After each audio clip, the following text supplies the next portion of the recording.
Konnichiwa minasan, this is your Hage sensei once again. So today guys, alright, so today, pag-aaralan natin yung paggamit ng verb. And also, bago yon, so kailangan muna natin alamin kung ano-ano ba yung uri ng verbs in Japanese. Sa makatuwid, ito yung paggalaw. So tayo, pagka gumising tayo sa umaga, simula pagmulat ng mata natin, so we have actions, meron tayong paggalaw, like maghugas ng mukha, maghilamos, uminom, magkape, kumain, aalis, maglakad, so etc. So there are lots of action na nating ginagawa. So today, sa pag-aaralan natin ngayon, yung tatlong uri ng verb o paggalaw ng gamit sa Japanese. Sa una, ito ay, ang tawag dito ay verb. Verb. Pag sabing verb, ito yung nagtatapos, so verb ending with tsu, ru, bu, mu, nu, ku, gu, and su. So, sila yung verb na nagtatapos doon sa mga nabanggit ko.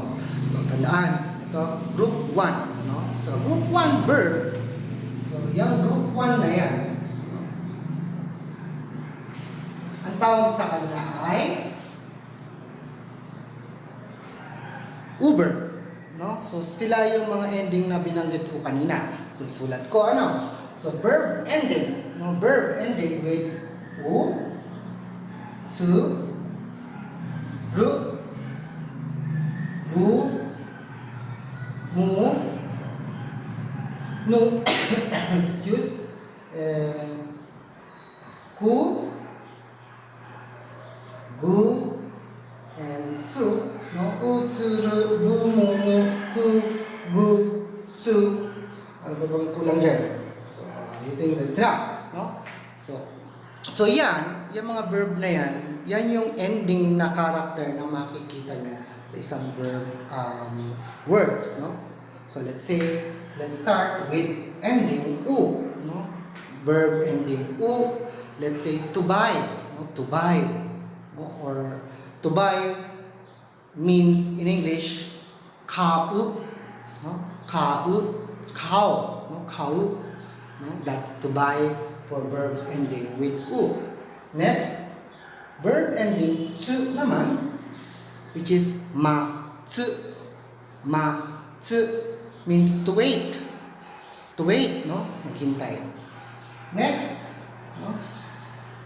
verb ending ru, verb ending with ru.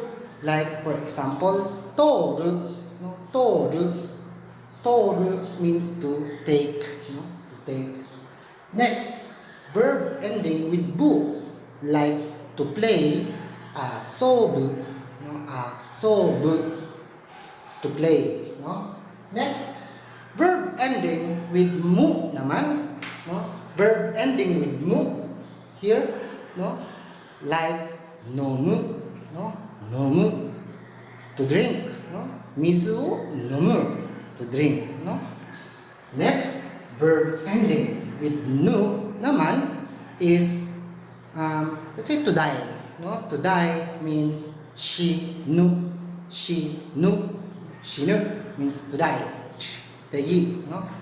Next, verb ending naman with ku, like to go, which means in English is iku. Iku. That's to go. Next, verb ending naman with gu, like to swim is oyogu. Oyogu means to swim. To swim. Pool de oyogimasu. Pool de oyogu. Next, verb ending with su naman. Su for to speak. So I'm speaking. To speak is ha na su. So yan yung verb na nag-i-ending sa mga character na ito. So anong tawag sa kanila ulit? For the group 1 verb, So, ma-identify mo sila kung saan sila naka-group, no? Nakahanay. Pagka ganito yung mga ending ng verb. So, alam mo na agad, it is u verb which is group 1. So, ang tawag sa kanila is u verb, not u verb. No? Not u verb, it is u verb. Okay? So, that's it. That's for the group 1 verb. Yan na? Group 1 verb. Okay? Next, let's go with group 2 verb naman, which is ang tawag sa kanya ay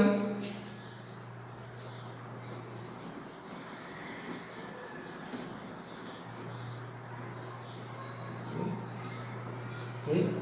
So pagka group 2 naman guys, pagka group 2, ito naman yung verb ending ng root. No? Kaya ang tawag sa kanya ay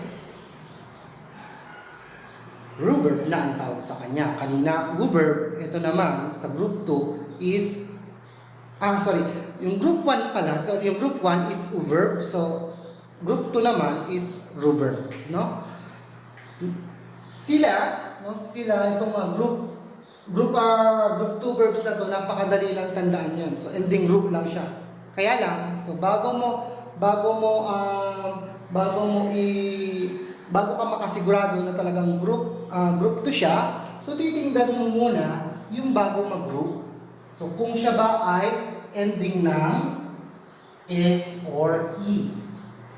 So E before ru and E before ru also. So yan yung pamantayan mo, magiging pamantayan mo na talaga siya ay nasa group 2 verbs which is belongs to group verb. Maliwanag? Like for example, tabe, no? Tabe, root. No, tingnan mo yung bago mag-group, di ba? May root, tabe root, it means to eat. Next, let's say this one, iru naman, no? Like for example, let's say miru, no? Miru, it means to watch, to look, no? Or to see. So that's miru. Maliwanag? So tingnan nyo siya. And with iru before ru, di ba? Iru. So diyan nyo makukuha, diyan nyo malalaman na siya ay belong sa group 2 verb which is ru verb. Maliwanag ba? Okay. So that's for ru verb, no? Ending ru sa kanya. So we have verb which is group 1 and we have ru verb which is group 2. Now, let's go for the group 3. So group 3 verb is napaka-easy dahil tatandaan mo lang yung dalawang verb na nasa group 3, no? Ano ba yung group 3 verbs natin? So yung group 3 verbs, ang tawag sa kanya, no? Tawag sa kanya ay irregular. Regular.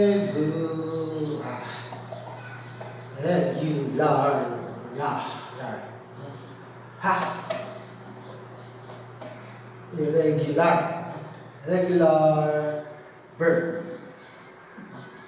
So ang tawag na sa kanya pagka group 3, no, ang tawag diyan is irregular verb, no, irregular verb. Okay, ano ba yung irregular verb na yan? So, guys, memorize nyo lang siya dahil dalawa lang naman siya. So, one is kuru and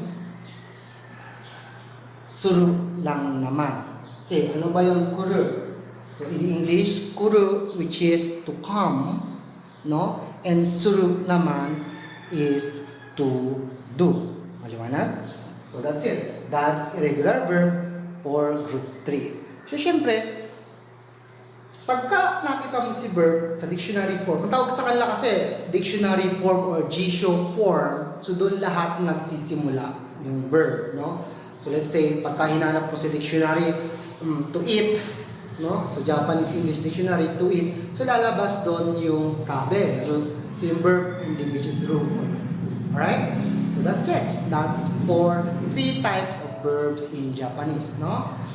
So, diyan, malalaman nyo kung saan sila nakagroup at saka kung ano yung type ng verb na ginagamit nyo. Okay? Oops, but wait.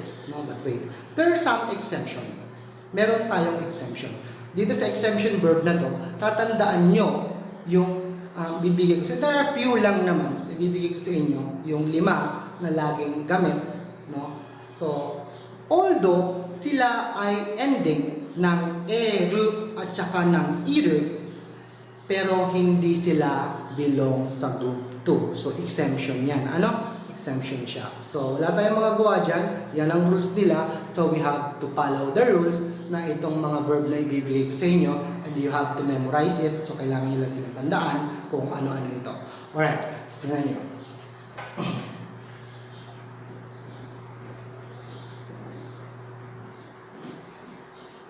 So, these are 5 exemption verb na belong sa group 1. Ito yung sinasabi ko sa inyo, which is to enter, and to go back, no? Or to return, no?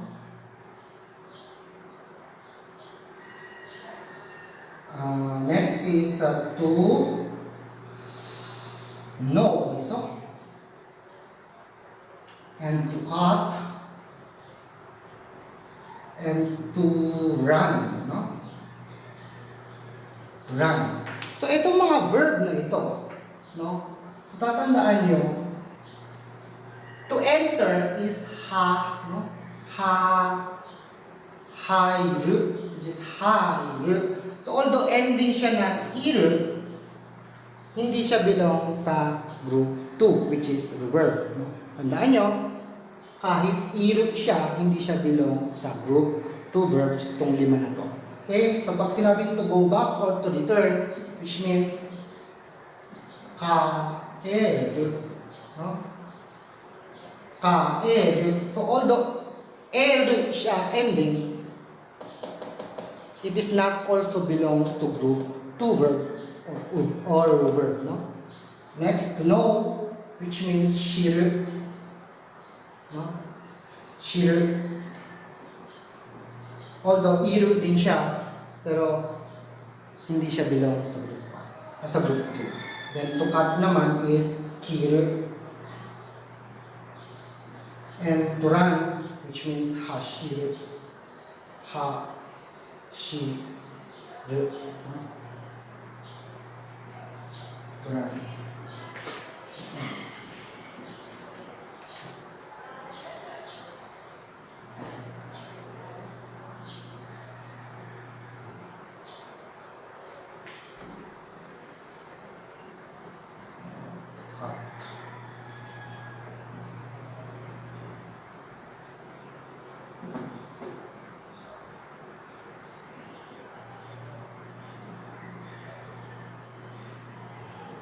No?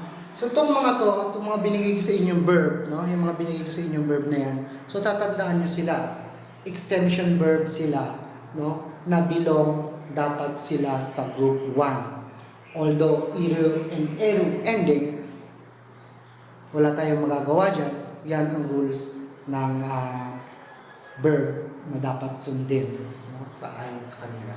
So, tandaan lang sila, itong mga verbs na ito ay hindi belong sa group 2 verb, which is verb.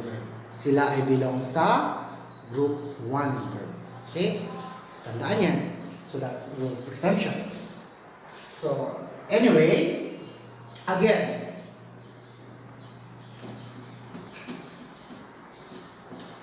so kung yung eru at saka yung iru belongs to group 2, which is verb, no? So, ito naman, pagka ang verb ay ending with o, u, which is, no? Root lahat sila, no? Aru, oru, or uru. So, tandaan nyo, sila ay belong sa group, no? Group 1 verb, which is verb, no? So, eru lang at saka iru ang belong sa group 2. So, meron lang exemptions. So, few exemptions tulad na nabanggit ko sa kanila, sa inyo kanina. So, tandaan nyo, pero pagka aru, oru, no, or uru, so belong sa group 1 yan. Yan na yung ending ng ru sa group 1. Maliwanag ba? Alright, so that's it. That's a group of verb, no? So, 3 types of verbs in Japanese. Pagka group 1, it is verb, not verb, it is verb. And pagka group 2 naman, ito yun naman yung verb ending with eru in either, no?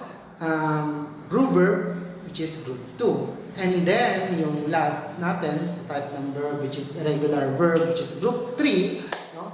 Sila naman, dalawa lang, no? Si to come, at saka to do, which is kuru, at saka suru.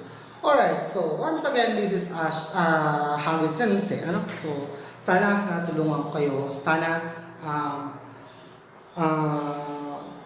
mabigyan ko kayo ng konting kaalaman regarding with these verbs, no? So, I hope sana magamit nyo. And then, anyway guys, para gusto nyo magtuloy-tuloy, yung paggawa ko ng video na to, para lang sa inyo. So, just share, no? Share to others. And then, subscribe nyo na rin para dumami rin yung viewers, then para marami rin also ang kaalam kung paano siya magagamit, no? Si verbs. And then, sunod-sunod yung lesson ko guys na gagawin. No, stay tuned lang to my channel. So, click nyo lang yung bell, no, para mag-pop out na meron akong bagong video para sa inyo. Alright, so tandaan nyo guys, this is for free. No? So, I hope nabigyan ko kayo ng konting kaalaman at tulong. So anyway, magtutuloy-tuloy naman. Basta share nyo lang. No? So bago pa naman yung ginagawa ko mga videos. So may lang mga tutorial videos under the YouTube channel. Okay? So guys, once again, ingat po tayo lagi. So makinig lang sa ating government. So para na rin hindi na tayo masita pa dyan sa labas, or stay at home na lang guys. So mag-aaral na lang muna tayo sa mga nais matuto. Alright? So guys, no, kita-kits ulit tayo. Watch, stay tuned for my next tutorial, no, video. Okay? Guys, yoroshiku onegai shimasu. Hage sensei desu. Bye-bye.